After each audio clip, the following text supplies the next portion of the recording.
obviously we've named this show on the Banks and Black channel Listen Up.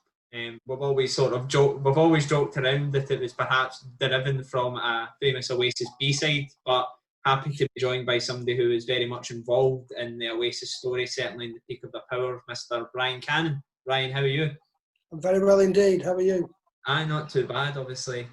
I think our original opening on every podcast I think we've done so far is the weather's nice and we're getting to the end of lockdown and the beer gardens are opening soon. That just seems to be how it goes. I don't know. Whereabouts are you today? Just outside Glasgow. Aye. Right. Well, I'm in the Lake District and it is red hot. I'm having a couple of days off this week and I was going to go. I like to go wild camping on my own. And I was going to climb up one of the fells and do some camping, but it's just too hot.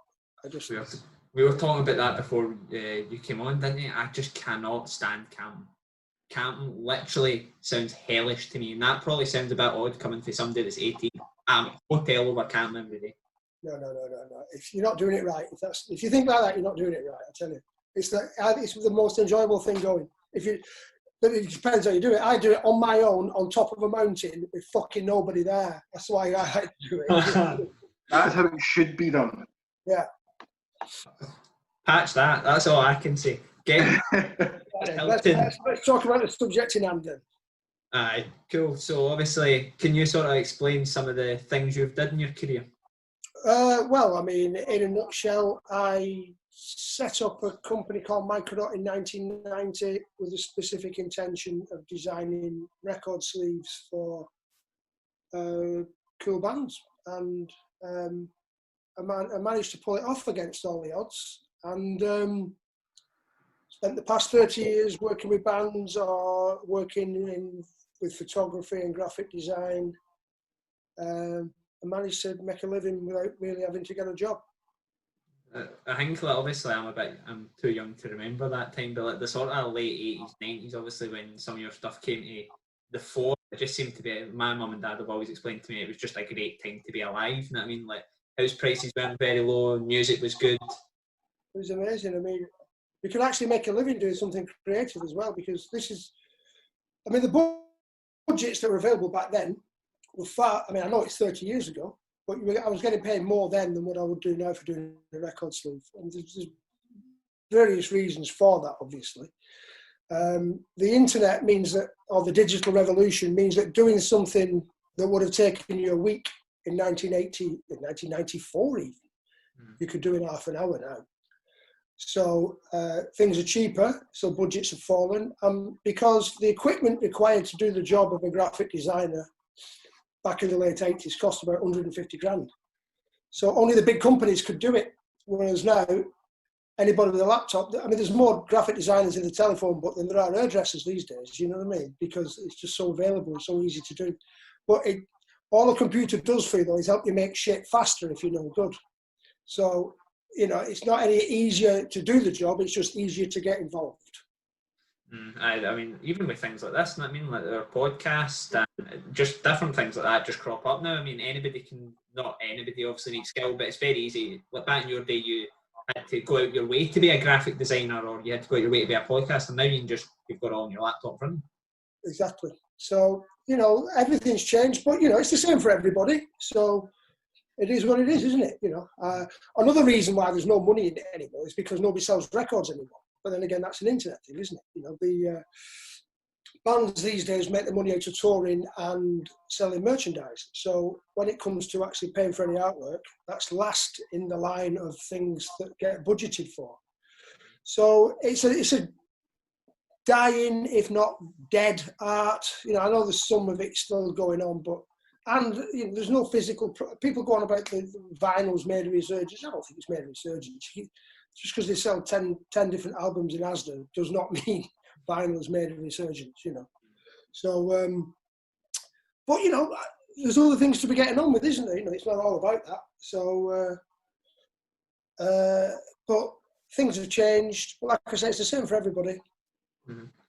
And on you go, James. There was obviously in Manchester back then, the music scene was just incredible.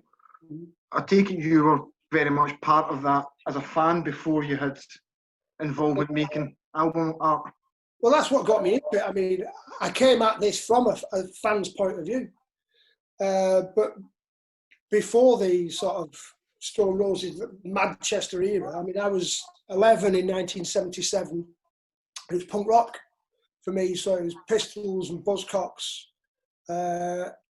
And that's what made me, I thought, fucking hell, this is amazing. And the thing about punk rock, and a lot of people miss this point, is it demystified the whole industry process.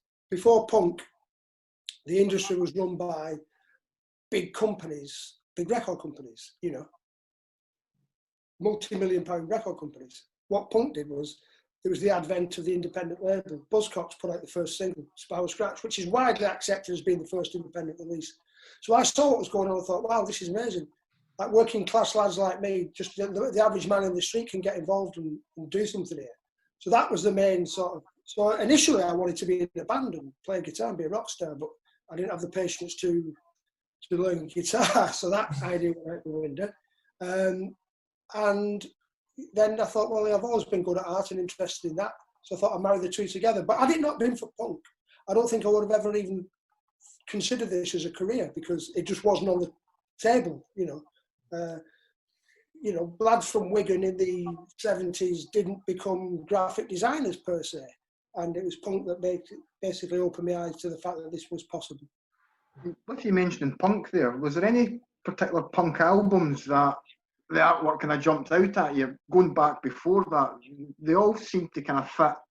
It was a band photograph with the name, and it was not lazy, but it was kind of cliched a little bit.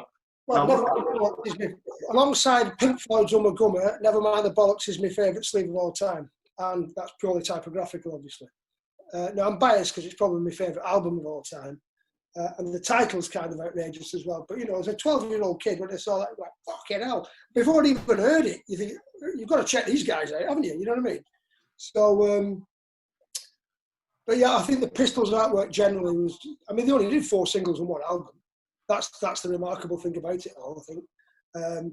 And the first single came in a black bag, so there's only really 4 pieces of artwork, but they were all astonishing. That really inspired me as well, because that style, which is, you know, that sort of collage, ripped up style, which harks back to, you know, 1930s Germany, what the Nazis regarded as subversive art.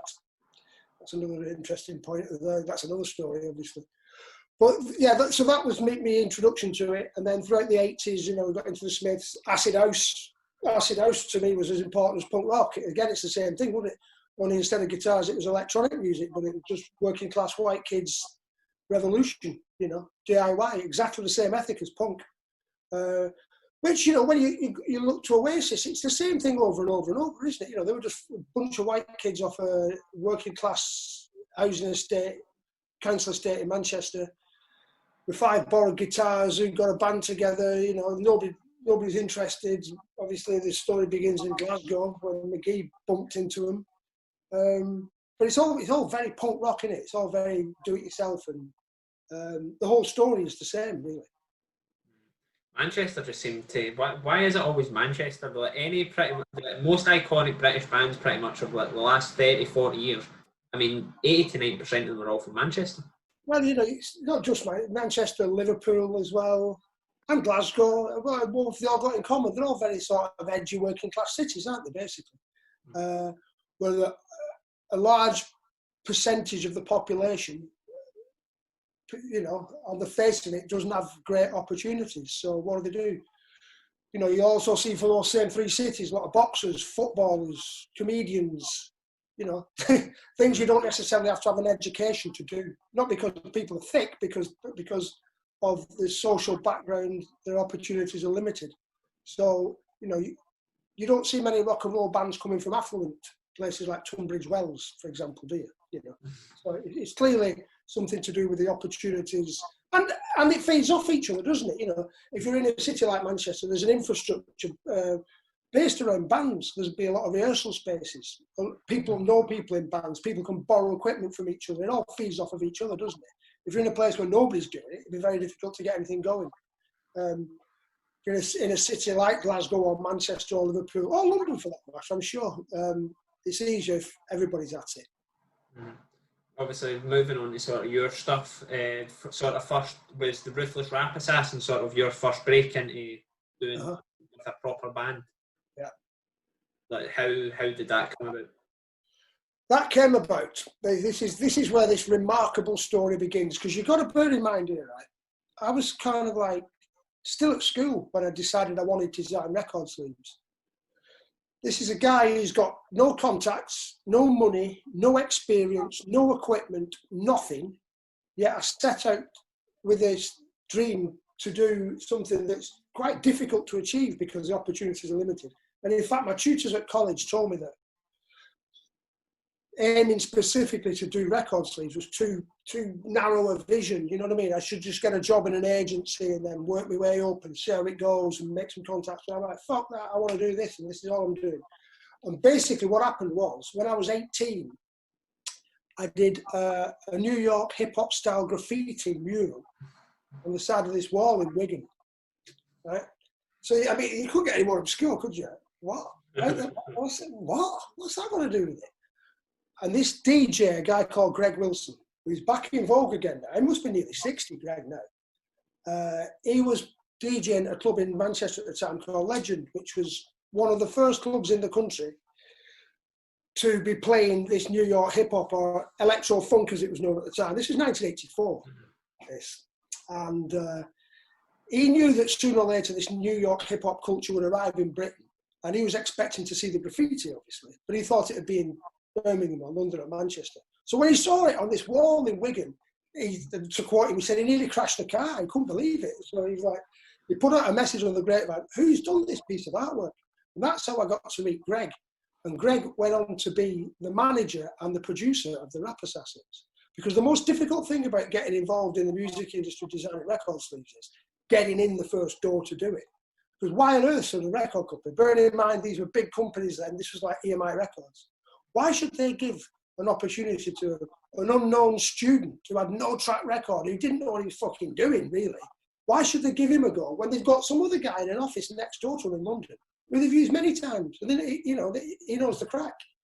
But Greg argued my corner and he got me in, and that's how it all began. So all through doing an illicit piece of, and it wasn't that good, but, you know, it was just that it was unusual to see a piece like that in England at the time, or in Britain at the time. So that was it.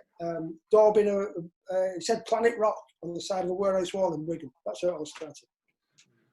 Not bad if you can get it then, eh? You know what I mean? Like, just, I think that's a lot with creative industries, just in general. You can have all the talent and stuff in the world, you need that little slice of luck to sort of get anywhere, really. Of course, that's it. You know, I mean, the music industry is the most obvious example of that. Talent is no guarantee of success. We all know. I mean, even you at your young age, you must know some guys who are fantastic, but you know it's never going to happen. You know what I mean? They're never going to make a living out of it. I could think of some astonishing musicians, some incredible bands that you've never heard of, and you never will hear of, because it just didn't run for them. Yet there's loads of bands who are absolute shite, who are famous. You know, so it's nuts, isn't it? And moving on to, obviously, Inspiral Carpets, if I did my research correctly, is that how you sort of bumped into Noel Gallagher? No, it's the other way around. No, put me on the line. Oh, right, okay.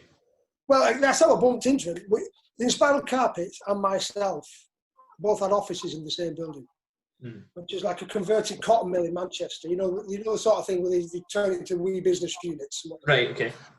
So I had this room. There's no windows in it. It was 25 quid a week.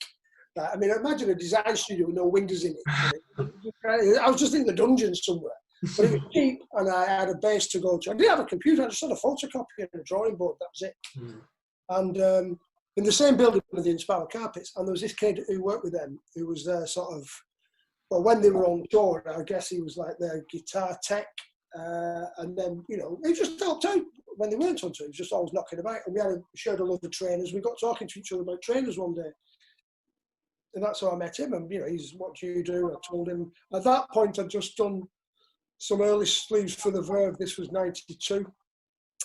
And he said that he was in a meeting in the Inspiral's office, and they were discussing which London agent, because they were signed to Mute Records in London, which agency they were going to use in London to do the next album sleeve. And Noel's like, what are you on about? His words, not mine. There's a genius 2 floors down in this very building. You should be using him. So he put me onto them, and I did a couple of bits for them. And then when Oasis got signed, he called me to do them as well. With the Inspiral stuff, was it yourself that was responsible for the famous cow? No, that was No. that was well, before my time anyway. But that was Clint did that. I didn't know that until recently. He sells the drawings now, doesn't he? Just like personalised drawings of it. I think Clint Boone did that. What I did was, you see, you've got to bear in mind this is pre-internet, pre-desktop, doing artwork on laptops. You needed somebody who actually knew a bit about design to put it all together. So basically, the Inspiral sleeves that I did, they were images that they either already had or they'd found somewhere. Do you know what I mean? I didn't, not like the Oasis stuff where I directed and conceived the images. With them, it was more of, we want to use this picture, can you put it together, Brian? So, it was a pure graphic design job as opposed to creating images. But it was still, it was, I was still very early on in my career, and it was just great to be working with some bands. I mean, they were big news at that time, and I was made up to be working with them. It's funny because my big cousin, she was crazy about the Inspirals at the time, and I can always remember just as a kid, my cousin would draw the cow everywhere and would have the records constantly. And I think it's kind of one of those bands that have not been forgotten by time, but never quite got the credit they should get. I agree, and they were massive at the time as well. They had big gigs by the end of it all. But I think, you're right. I mean, they were never quite as big as the Mondays or the Roses. People would always mention it was like the Holy Trinity, wasn't it? Carpets, Roses, Mondays. That was what was going on in Manchester. But there was lots of other stuff as well in Manchester at that time. But yeah, it was a fantastic. It was an incredible place to be in the early 90s. Was Manchester. Did you get the feeling then that Manchester was going to explode quite as it did with the quality and the diversity of bands that were going to come through just a few years later? Do you know what? I've always been excited by Manchester and Liverpool as well. I'm not one of these who's going to side with one city or the other because goes on quite a lot in that area. Well, I remember the first time I ever went to Manchester when my mother, because I'm from Wigan, which is like, a small town in the middle of the North, so I had an affinity with each city. But I remember going to Manchester with my mother when I was probably, God knows, I was little, like 8, 9 or something. And it was like being in Manhattan, I thought. I was just like, wow, I've never been to a city before. This is amazing. And then obviously as I got into punk rock, I was a big Buzzcocks fan, and that was Manchester. And my first experience of going buying records was I got on the bus to Manchester on a Saturday, buy one single a week, whatever it might be. Fantastic. So, and then I was working with a rap assassin, so I was hanging about in Manchester on a professional level for the first time. And then the Hacienda, that's another massive part of it all. So as far as I was concerned, it had always been a huge centre and a very important hub for music. So, but I mean, it did go export. Manchester, it actually coined its own nickname, didn't it? It was nuts at the time. But it didn't surprise me because as far as I was concerned, it had always been, like I said, that hub for music. Obviously, your probably biggest and most well-known much are with Oasis. See, when you, perhaps, I mean, I suppose some folk would say it's arguable with the sort of like the Verve and urban hymns, but when you first started working with Oasis, did you get a sense of this could be an iconic British album? Yeah, I had no doubt. But when I first started working with Oasis, I was like a walking advert. I was people would like see me coming across the street, oh fucking hell, he's here again, ranting on about that band Oasis. I was literally like that. And I was astonished that everybody else didn't get it. I got given one of those, those Union Jack Swirl cassette tapes that are now changed hands for $4, which I've lost. I listened to this. Noel gave me a copy of that cassette. Last one, there's only 10 of them, right? So they don't change hands very often. The last one that got sold went for £4,000. I had a little Renault 5 that I went on tour, that 93 tour with the Verve, when Oasis supported the Verve, which I basically put together because I introduced them to each other. There's there, my part of rock and roll history. I introduced Noel Gallagher to Richard Ashcroft. How did that come about then? Because he was one of the people I got onto, like, fucking hell, you've got to hear this band, they're called Oasis, listen to this. I was on to everybody about it. And so I had this cassette, where I went on that tour, and the manager, David Alloway, was in the car with me, and we followed the tour around in my Renault 5. And back in the day, this was a cassette, not a CD player, a cassette player in the car. So I had it on constant repeat, this cassette. Anyway, I ended up leaving the car at my house, and it just was off the road for a while. And I ended up scrapping it, and I forgot the cassette was in the fucking player, and the cassette went with it. So the car, which was probably worth about 100 quid, had a cassette with it worth $4,000. But, exactly. But that's that. So I thought right from the off, I thought these. But then again, there's always that thing in the back of your mind. I mean, listen to this.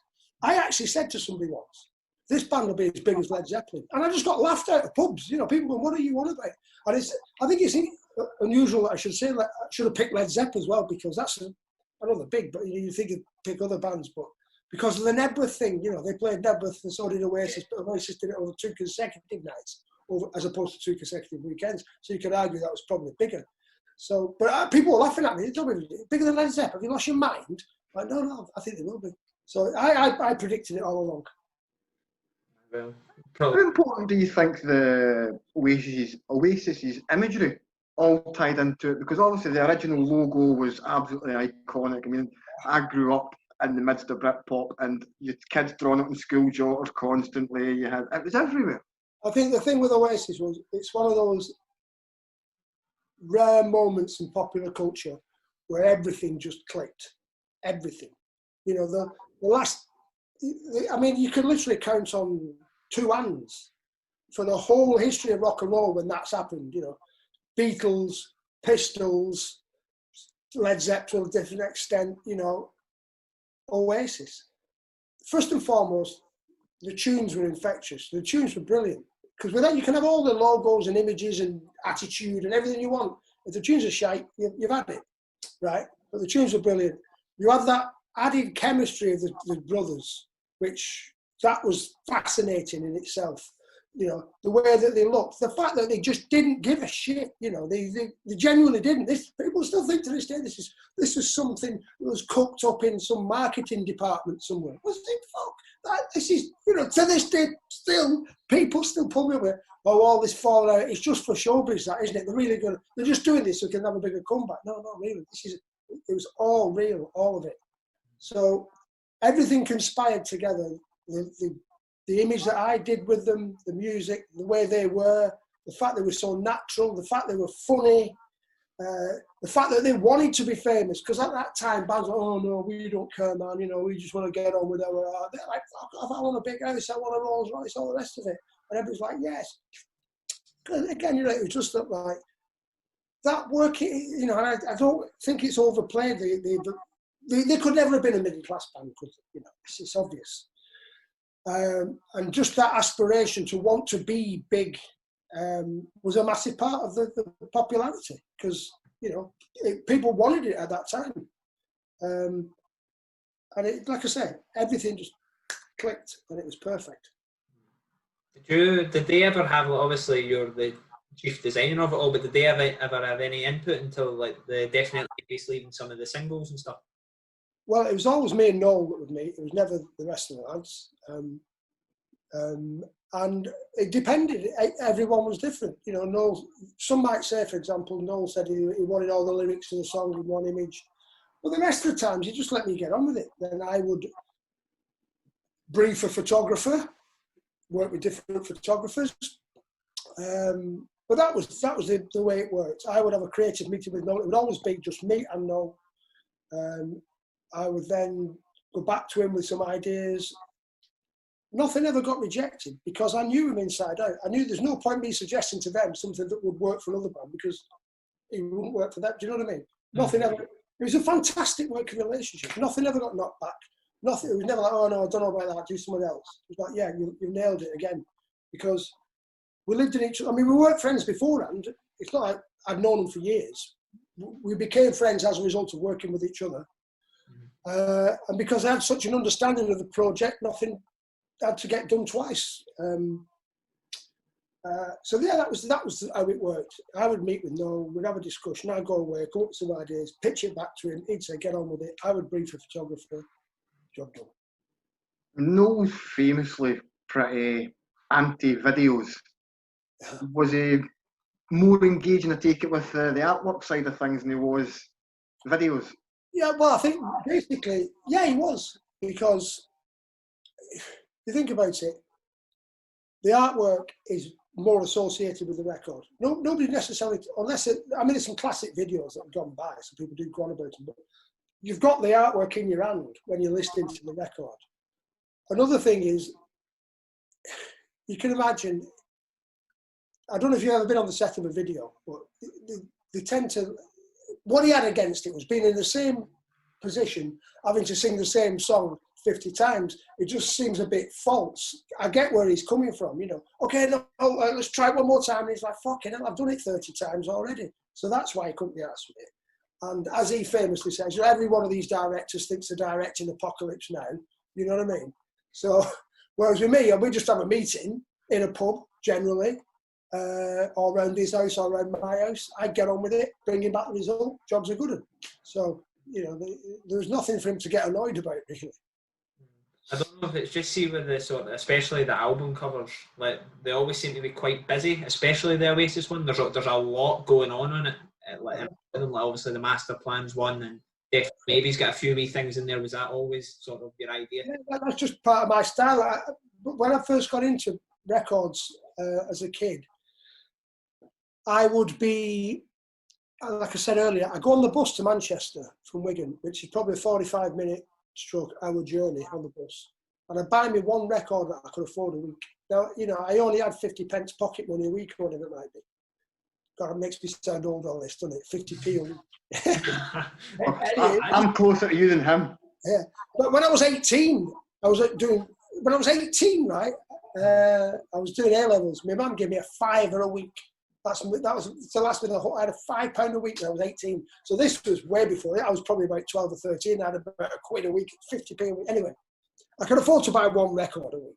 So I would be very careful what I was going to buy and I'd think about it. And when I got it, I'd be on the bus on the way home for this hour journey and I'd be studying it. And if by the time I got home, I'd explored everything that was on that sleeve and sussed it all out, I think, well, that isn't that good, is it? I'd like stuff that I'd be looking at 3 years later, think, wow, I never noticed that.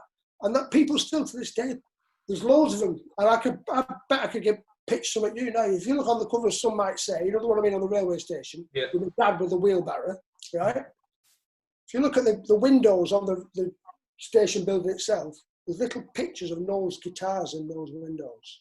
Right? Now, you will not have noticed that before, but you look that's at on my wall and I haven't noticed it.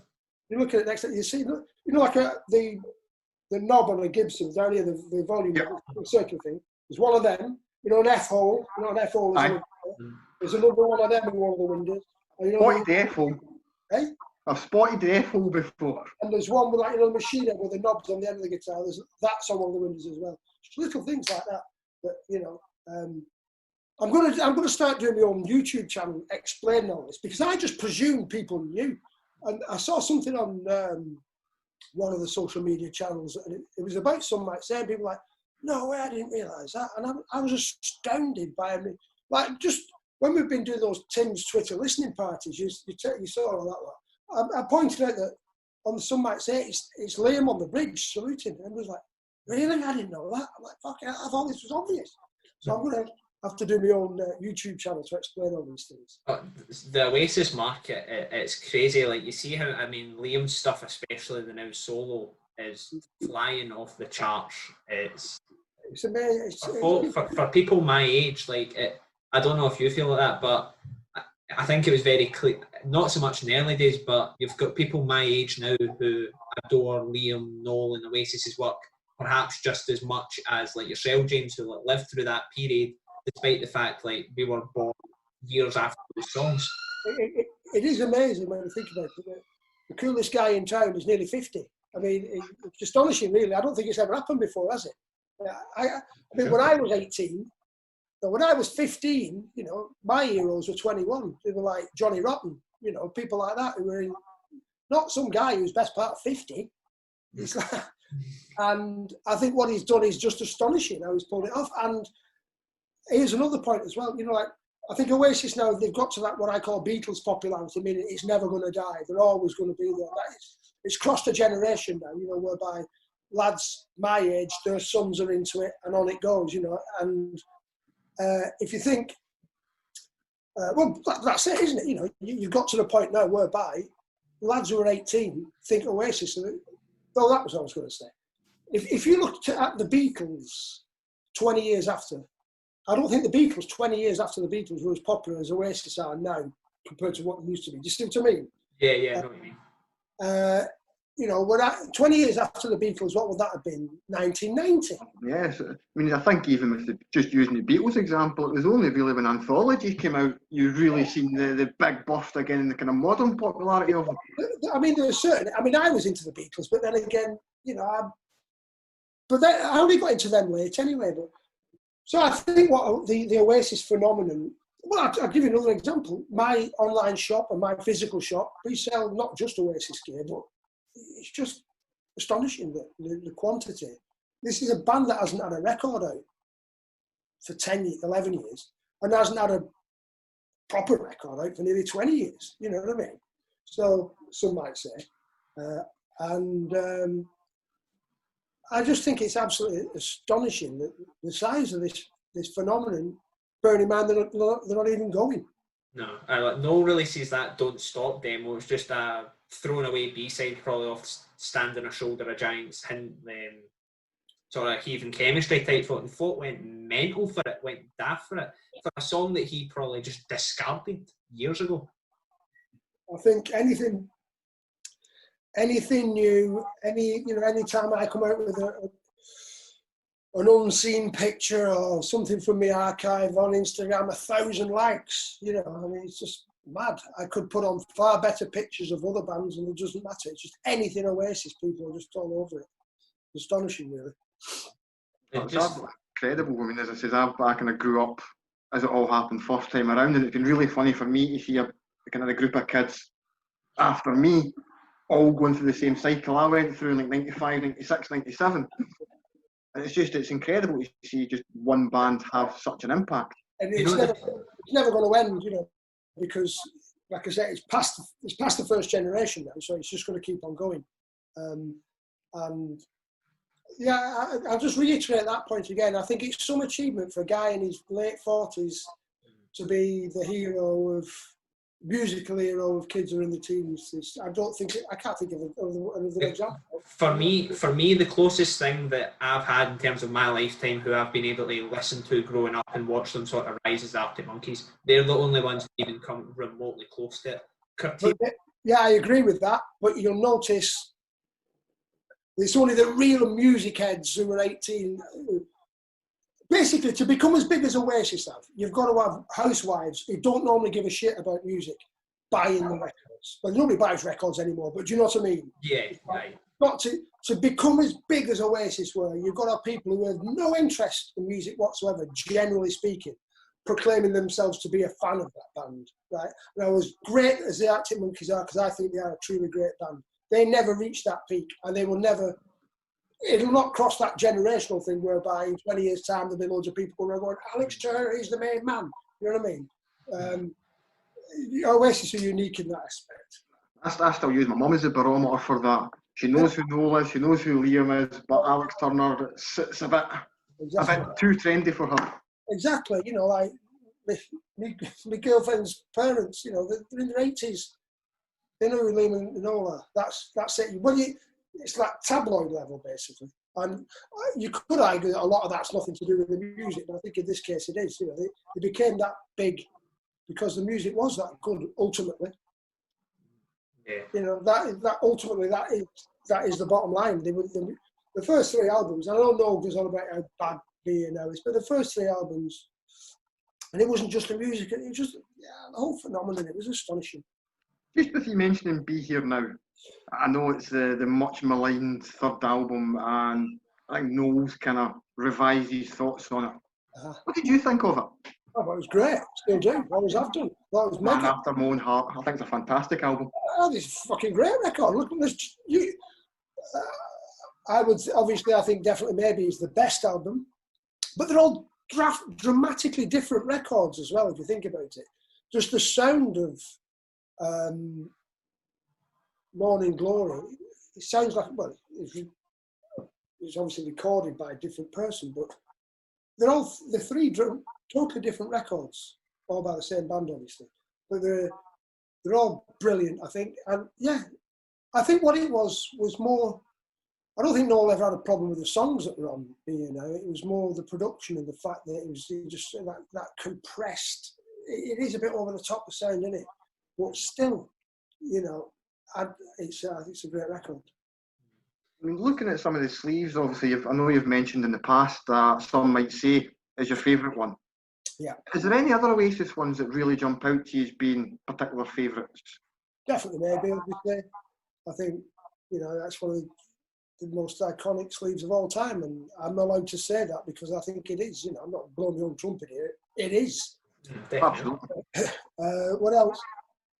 Roll with It. All of them, you know, certainly there's some I like more than others, but there's none of them that are no good that I did.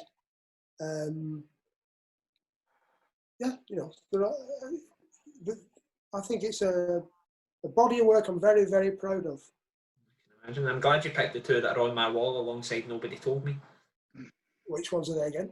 They Roll With It and Some Might Say. Yeah. On the wall with Nobody Told Me by John Lennon next to him. Oh yeah, well, they're great, good company there then. Not too bad, but obviously Oasis wasn't the only thing you done. I mean, you also done Urban Hymns, which was another iconic British album with obviously Bittersweet Symphony and stuff on it. Yeah, the thing is, the best Verve sleeves are the early stuff, the singles. Well, the first album. Storm in Heaven is my favourite sleeve of any of the ones that I've done. I think it's the best piece of work I've ever done when you take into consideration the four sides of the gatefold record, you know, the journey of life. And it was amazing creative freedom that we were given. You know, record companies back then, you know, you had to have the title of the record on the front in the top third. It had to be a certain size. All this formulaic bullshit, you know, which I totally disagree with, because I don't think record sleeves sell records. Nobody in the history of the universe has walked into a record shop and goes, "That record there with them four guys sat on the beach, I'll buy that because I like that picture." Do you see what I mean? 5 guys on the beach, sorry. Record sleeves, for me, are a bonus to the fans. It's a bonus to get a good sleeve because it costs just as much to make a shit one as it does a good one, more or less. So I just think it's a bonus for the fans. I don't think they play any part in, not any part, they do play a bit, but it's not really a marketing tool. The music's the marketing tool, isn't it? You buy a record, or you bought a record back in the day. I mean, I bought records because of the sleeve, but then again, I'm obsessed with sleeve design, aren't I? So I'm unusual. But your average guy goes into a record shop and asks for a record because he's heard it, or he asks for a recommendation of the guy in the shop. What's good that's in this week, or whatever it may be. Not like, what good sleeves have you got? You know what I mean? So, yeah, I'm rambling away now. Go on, next one. Have you got any, like, if you were to pick like defining like your favourite memory or something for that time and sort of the times you had with Oasis and Verve, would you have a particular memory? All of it, you know. It was just a very, very, very special time to be working with some very, very special bands. All pre-internet, pretty much. I mean, I know the internet was around, but not as we know it today. There was no social media. You couldn't really use it as a tool for working. It was a glorified CFAX back in the day. Do you know what I mean? But memories, just all of it. You know, what can I say? I was working with the Verve and Oasis at the same time in the mid-90s, getting paid what I considered to be a fortune. You know, it probably wasn't a fortune, but that's another thing. I'd come from a family that didn't have any money. You know, I'd never had any money in my life, and then all of a sudden, to be doing what I dreamt of doing as a child with these astonishing bands, living in London in this really cool flat in Camden Town, And, you know, I think my barometer of rich at that time was I can afford to buy a pair of jeans whenever I want, and I can take a girl to a restaurant any night of the week. That was my definition of being rich, you know, because that was it. I was fucking minted. I could basically do what I want when I want. I couldn't afford to buy a house or anything, and I didn't. And I couldn't afford to buy a Ferrari, but you know, that was not. I was like, I am free to do what I want, and I'm really enjoying my life. So that's what it was like.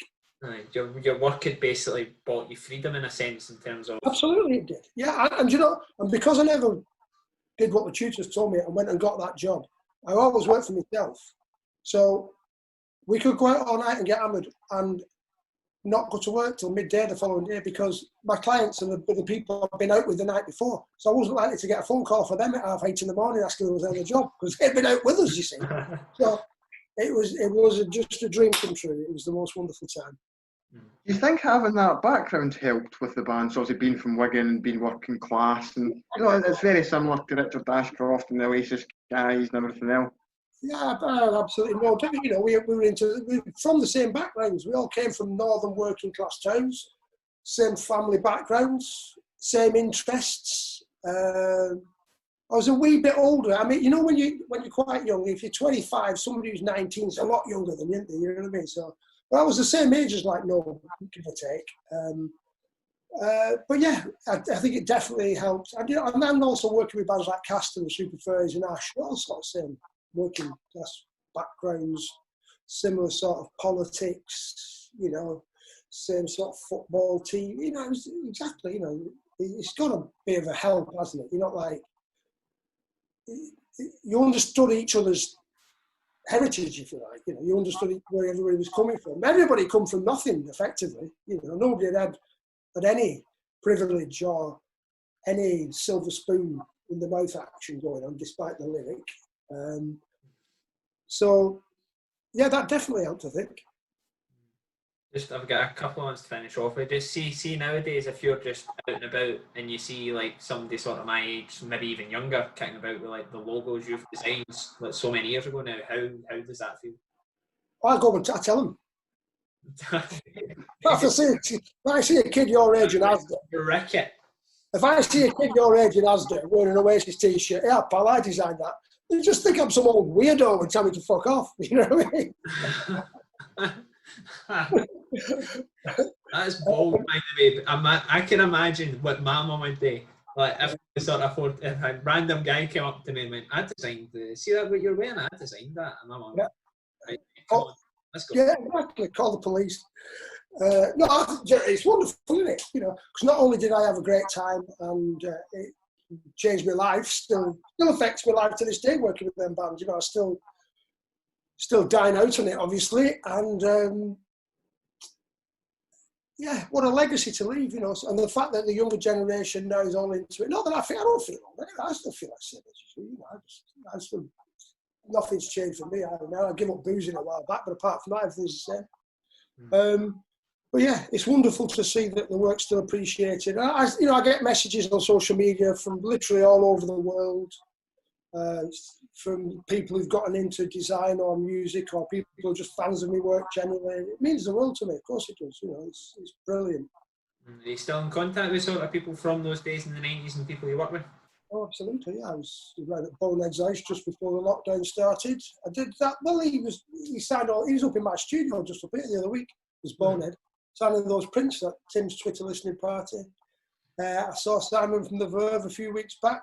Yeah, still in touch with him. Yeah, none of us ever fell out. You know, we just, well, I mean, a lot of the bands obviously split up and people start getting married and having kids and, you know, you move to different parts of the country, but you know, there was never any fallouts with anybody. Just speaking of Bonehead there, there's a certain mystique that follows him around.